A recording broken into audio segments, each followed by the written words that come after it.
সরল সুদ কষা থেকে বিবর্ষ ইম্পর্টেন্ট এই অঙ্কটা কিন্তু অবশ্যই অবশ্যই ভালো করে যাবে কিন্তু, ঠিক আছে। আর তোমরা কি করবে, আগের ভিডিওতে আমি সমস্ত সূত্র সরল সুদ কষার যে সূত্রগুলো আলোচনা করা সেগুলো করে দিয়েছি। যারা যারা দেখো এই ভিডিওটা দেখে নেবে। আর আর যে ভিডিওগুলো যাচ্ছে তার আগের ভিডিওতে কি দিয়েছি যে সরল সুদ কষার চ্যাপ্টার থেকে কোন কোন অঙ্কগুলো করবে, তার আগের ভিডিওতে কি দিয়েছি যে সরল সুদ কষার চ্যাপ্টারটা কেন ইম্পর্টেন্ট, ঠিক আছে। তাহলে সরল সুদ কষা থেকে কত ভিডিও যাচ্ছে, 1, 2, 3 নম্বর, 4 নম্বর ভিডিওটা যাচ্ছে, ঠিক আছে। তো এই ভিডিওগুলো পরপর কিন্তু দেখে নিও, ঠিক আছে। বারবার কিন্তু বলছি কিন্তু সরল সুদ কষা থেকে আসার চান্স খুবই খুবই খুবই প্রবল, ঠিক আছে। তাহলে অঙ্কটা দেখো। আচ্ছা, অঙ্কটা হচ্ছে গিয়ে 2013 এসেছিল অঙ্কটা, হ্যাঁ 2013। কিছুই না, একদম হাতের মুঠে চলে আসবে। দুর্বল স্টুডেন্টরা কিন্তু ঘাবড়াবে না, আমি কিন্তু দুর্বল স্টুডেন্টের জন্য আছি, মাথা রাখবে কিন্তু, ঠিক আছে। শুধু ঘাবড়া করার ব্যাপার নেই। অঙ্কটা কি আছে, যে কোনো অঙ্ক করার সময় আমি কি বলেছিলাম, পরিমিতি করার সময় তো বারবার বলেছি, আবার বলছি, কারণ আমি একটা কথা বারবার বলি, কেন জানো, শুনতে শুনতে তোমাদের জন্য মুখস্থ হয়ে যায়। সমীকরণ গঠন এবং সমাধান, ম্যাক্সিমাম অঙ্কগুলো হচ্ছে কি সমীকরণ গঠন এবং সমাধান জানলে অঙ্কটার অর্ধেক হয়ে যায়। আর সেটাই কিন্তু হয়, পরিমিতিতে সেই ধরনের অঙ্ক আসে, পাটিগণিতে সেই ধরনের অঙ্ক আছে, সবকিছু বীজগণিতে সেই ধরনের অঙ্ক আছে, সমস্ত কিছু হাইট অ্যান্ড ডিস্টেন্সের উচ্চতা দূরত্ব অঙ্কে, ত্রিকোণমিতিতে সেটাও সেই ধরনের অঙ্ক আসে। সমীকরণ গঠন এবং সমাধান না জানলে কিন্তু হবে না। আর আমি কি এক্সাম্পল দিই মনে আছে, যে আমার আর তোমার বয়সের সমষ্টি কত, 45। তাহলে এখানে কি সমীকরণ পাবো, আমার বয়স প্লাস তোমার বয়স সমান সমান 45। এটা একটা সমীকরণ, এটা একটা সমীকরণ। সমান সমান চার বাঁদিকে একটা কথা থাকবে, ডান দিকে একটা কথা থাকবে, সে দুটো মিল হলে সেটা হচ্ছে সমীকরণ। অর্থাৎ বাঁদিকে সমান সমান চিহ্নের বাঁদিকে একটা সংখ্যা থাকবে, ডান দিকে একটা সংখ্যা থাকবে, দুটো সমান equal to, this is called equation, মানে সমীকরণ, ঠিক আছে। তো সেইটা গঠন করে জানতে হবে, ঠিক আছে। এখানে কি বলছে, বিমলবাবু এক ব্যক্তিকে বার্ষিক 8% সরল সুদে কিছু পরিমাণ টাকা 4 বছরের জন্য এবং অপর এক ব্যক্তিকে দ্বিগুণ পরিমাণ টাকা বার্ষিক 10% সরল সুদে একই সময়ের জন্য ঋণ দিলেন। বিমলবাবু দ্বিতীয় ব্যক্তির কাছ থেকে প্রথম ব্যক্তি অপেক্ষা 960 টাকা বেশি সুদ পেল। এইখানে হচ্ছে এইটাই সমীকরণ। বিমলবাবু দ্বিতীয় ব্যক্তির কাছ থেকে প্রথম ব্যক্তি অপেক্ষা 960 টাকা বেশি সুদ পেলেন, এটাই সমীকরণ। মানে দুটো পার্ট রয়েছে, দুটো পার্টের সুদ বের করতে হবে, বের করে তোমার মাইনাস করে দিলে দ্বিতীয় ব্যক্তির সুদ মাইনাস প্রথম ব্যক্তির সুদ ইজিক্যাল টু দ্বিতীয় ব্যক্তির সুদটা বেশি সমান সমান 960 টাকা। এটা করলেই অঙ্ক বেরিয়ে যাবে। বিমলবাবু মোট কত টাকা ঋণ দিয়েছিলেন, ঠিক আছে। তাই বিমল কত টাকা ঋণ দিয়েছিলেন ধরে নিতে হবে এক্স, তাই না, কারণ প্রশ্ন বলেছে কি কত টাকা ঋণ দিয়েছিলেন। প্রথম ব্যক্তিকে কত দিয়েছিলেন, প্রথম ব্যক্তিকে কিছু পরিমাণ টাকা দেয়, দিলাম এক্স। দ্বিতীয় ব্যক্তিকে তার দ্বিগুণ পরিমাণ টাকা দেয়, আমার ওসব কিছু দরকার নেই।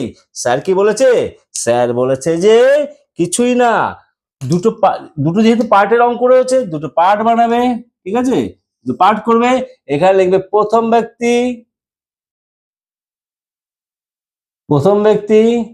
আর এখানে লিখবে দ্বিতীয় ব্যক্তি। পরীক্ষা হলে এরকম লিখবে, কোনো অসুবিধা নেই, ঠিক আছে। কিন্তু লেখাটা কি লিখবে প্রথম ব্যক্তির ক্ষেত্রে, আমি কি বলেছিলাম মনে আছে, যে কি এরকম করে যাবে পরপর, বড় আই, আমরা কি জানি সূত্রে বড় আই ইকুয়াল টু পিটিআই, তাই না, যা থাকুক বড় আই পি টি আই না আর, ঠিক আছে। অনেক আগে ছিল আই আমাদের, হ্যাঁ আমরা যখন পরীক্ষা দিয়েছিলাম। হলো বড় আই পিটি আর হয়ে গেল, বড় আই পিটি আর চারটে হয়ে গেল, এটা লিখে দাও। বড় আই পি লিখতে পারতো নাকি, যে সুদ, ওগুলো তো তোমরা লিখে নেবে, যে কি সুদ, এইটা আসল, এইটা সময়, রেট অফ ইন্টারেস্ট সুদের হার, ঠিক আছে। লিখবে এরকম, কিছু পরিমাণ টাকা ধার দেয় অর্থাৎ এক্স পরিমাণ টাকা ধার দেয়, একটুখানি গাজাবে, একটু আর গাজাবে কোথা থেকে, অঙ্ক দিয়ে তুলে দেবে, ঠিক আছে। দাঁড়াচ্ছে আই সমান সমান কত দেখি প্রথম ব্যক্তির ক্ষেত্রে। আচ্ছা, যা ডেটাগুলো আছে ডেটাগুলো সব লিখে দিই, কি কি ডেটা আছে প্রথম ব্যক্তির ক্ষেত্রে, কি কি ডেটা আছে, বড় আই পিটি আর একটা কথা লিখতে বলেছিলাম, সেটা কি কোনো কোনো সময় এই যে আই আছে না ইন্টারেস্ট, আবার পি প্লাস আইও দিয়ে দেয়। পি প্লাস আই মানে কি প্রিন্সিপাল প্লাস ইন্টারেস্ট, মানে সুদ আসল। তখন কিন্তু অনেক সময় লিখতে হয় 4টে লেখার পরে পি প্লাস আইও লিখতে হয়, ঠিক আছে, যখন যদি আমাদের প্রয়োজন লাগে। কিন্তু এখানে প্রয়োজন লাগবে না, কারণ দুটো সুদই বের করতে দিয়েছে, ঠিক আছে, দুটো সুদ বের করে মাইনাস করার সমান সমান 960 টাকা। এই হচ্ছে গল্প অঙ্কটা। এবার এগুলো করে দিই। কি বলেছে, প্রথম ব্যক্তির টাকা ডেটাগুলো দিয়ে দিই, এইটাতে বের করতে হবে জানো আই, কারণ তাই বলেছি দ্বিতীয় ব্যক্তি প্রথম ব্যক্তি অপেক্ষা দ্বিতীয় ব্যক্তিকে কত টাকা, দ্বিতীয় ব্যক্তির কাছ থেকে দ্বিতীয় ব্যক্তির কাছ থেকে প্রথম ব্যক্তি অপেক্ষা 900 টাকা বেশি সুদ পান, দ্বিতীয় ব্যক্তির কাছ থেকে 900 টাকা বেশি সুদ পান। যাই হোক, তার মানে এক কথা কি সুদটা বের করতে হবে। এটা ইন্টিগ্রেটিভ সাইন, এটা ইন্টিগ্রেটিভ সাইন। আচ্ছা, পি কত, প্রথম ব্যক্তির ক্ষেত্রে এক্স ধরি, দ্বিতীয় ব্যক্তি কত কত হবে 2x, দ্বিগুণ পরিমাণ টাকা। আচ্ছা, টি কত ধরি, 4 বছর জন্য, ঠিক আছে, আর এটা কি 4 বছর, সব লিখবি কিন্তু বছর। দেখো অঙ্ক আমি কেন এরকম করে কেন করাতে যাই শর্টকাটে, মানে যাতে অঙ্কটা বুঝতে পারো। বেশি লেখালে কিন্তু অঙ্ক মাথা ঢুকবে না। যে অঙ্ক বুঝবে, যে অঙ্ক বুঝতে পারবে সে লিখতেও পারবে, পরিষ্কার কথা, ঠিক আছে। এই যে এক্স এর পাশে পি মানে আসল, আসল এক্স টাকা টাকা লিখতে হবে না, লিখতে পারবে না তোমরা। তারপর টি সমান 4 বছর, এইখানে আমার অঙ্ক শর্টকাটে করার সময় লিখবো কেন আমি, আর তোমরা আবার প্র্যাকটিস করার সময় কেন লিখবে, তাহলে অঙ্ক শিখতে পারবে না, ঠিক আছে, এটা মাথায় রাখো। শর্টকাট মেলাও, তারপর লেখাটা এমনি হয়ে যাবে তোমার। অঙ্ক না করতে লিখতে পারবে না, অঙ্ক না করতে পারলে। আর কত, আর হচ্ছে প্রথমেরটা 8%, পরেরটা কত 10%, দ্বিতীয় ব্যক্তি 10%। এবার কি এখান দিয়ে আই বের করতে হবে, এখান দিয়ে আই বের করতে হবে। বের করো আই সমান সমান, আই সমান সমান কি সূত্র বলেছিলাম, আই পিটার পিটিআর।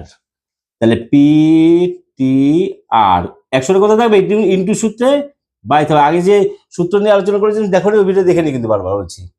আচ্ছা, সমান সমান যেটাগুলো বসিয়ে দাও, তলায় বসাতে পারো, আবার এই পাশেও করতে পারো, কোনো ব্যাপার না, যার যেটা সুবিধা।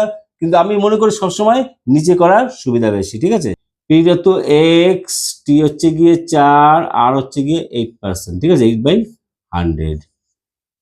কাটো কাটো কাটো, ঝপাঝপ কাটো, কত দিয়ে কাটবে বলো, 4 25 100, তাহলে 8x/25।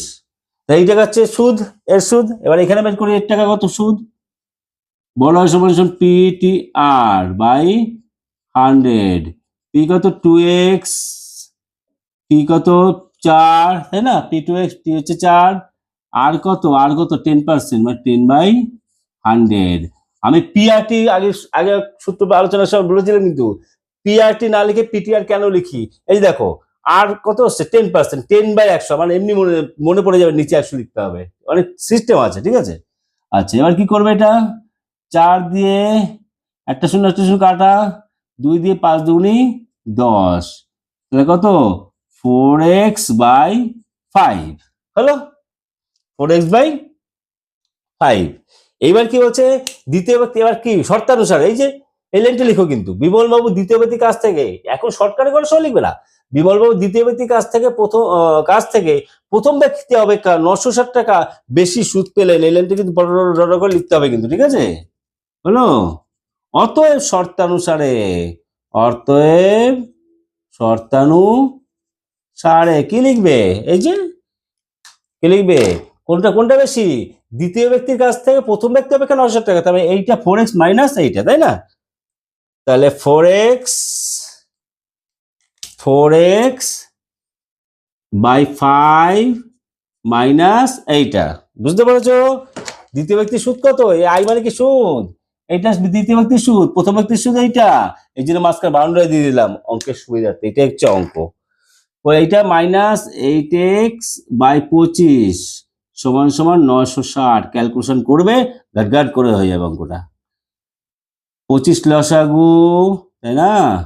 আচ্ছা, 5 5 5 25, দেখো 5 আর 25 লসাগু কত, 25।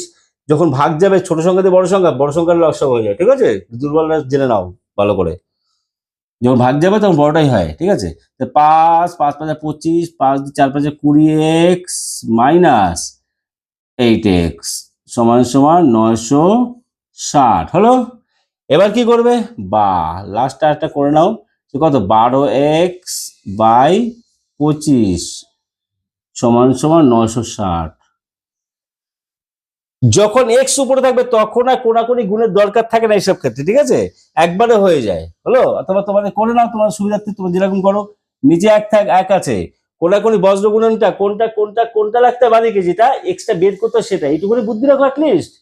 তাই এক্স এর পার্ট কোনটা আসে, এই 1 এর সাথে এটা গুণ করলে এই পার্টটা, তাই এই পার্টটা বাদিকে রাখবো। তাহলে 12x 1 × 12x 12x সমান সমান 960 × 25 করবে না, গুণ করবে না, এটা রেখে দেবে এরকম। কেন? কারণ হচ্ছে এরপরে দেখো 12টা ভাগ হয়ে যাবে এদিকে আসলে, অতএব x সমান সমান কত হবে, তখন কাটাকুটি করবে 960 × 25/12, 8 12 96, কাটলে কত হবে, 80 হবে। 8 12 96, 80, 80 25 কত হয়, 8 25 200, মানে 2000 টাকা। 2000 টাকা হচ্ছে এক্স এর মান বেরোলো। অঙ্কটা একটু দেখো, মোট কত টাকা, মোট মোট মোট মোট কত টাকা ঋণ দিয়েছিলেন। তাহলে এক্স হচ্ছে একজনকে ঋণ দিয়েছিলেন কত, 2000 টাকা। আরটা বের করতে হবে, আর একজনকে দিয়েছিলেন কত, 2x টাকা, তাই না? আচ্ছা, অঙ্কটা থাকুক, আমি এখানে টেনে নিয়ে আসি। তাহলে এক্স এর মান কত বেরোলো, এক্স সমান সমান 2000, একজনকে দিল 2000 এই প্রথম ব্যক্তিকে, দ্বিতীয় ব্যক্তিকে কত দেয়, 2x, তাহলে কত হবে, 2 × 2000 মানে 4000, তাই না? 4000, তাহলে মোট কত টাকা ঋণ দিয়েছিল, 2000 প্লাস 4000, মানে হচ্ছে গিয়ে 6000 টাকা মোট ঋণ দিয়েছিল। এটা হচ্ছে আনসার, বোঝা গেল? মোট ঋণ কত দিয়েছিল, 2000 প্লাস 6000, এই হচ্ছে গিয়ে আনসার। বোঝা গেল নাকি? এখানে যদি লিখতে পারি লিখে দেবে x + 2x সমান সমান 6000। এই হচ্ছে অঙ্ক, দারুণ অঙ্ক, মজাদার অঙ্ক। কেমন লাগলো অঙ্কটা জানিও কমেন্টে, আর কি বলবার। তবে অঙ্কটা কিন্তু বারবার কিন্তু বলছি, কিন্তু বিবর্ষ ইম্পর্টেন্ট করে যায় কিন্তু, ঠিক আছে? হলো, দেখো সংখ্যা চেঞ্জ করতে পারে, কিন্তু ধরন যদি অঙ্কের ধরন একই ধরন দেয় তাও তো নামাতে পারবে অঙ্কটা। এরকম পার্ট করবে, সুদ বের করে মাইনাস করবে, দিলে হয়ে যাবে। সমীকরণ গঠন সব জায়গায় কাজে লাগবে, সর্বঘটের কাঠালি করা, সর্বঘটের কাঠালি করা, এটা মাথায় রেখে কিন্তু। ঠিক আছে, যাই হোক, আর কিছু বলার নেই। Tata, take care, bye bye, দেখা হবে নেক্সট ভিডিওতে, টাটা।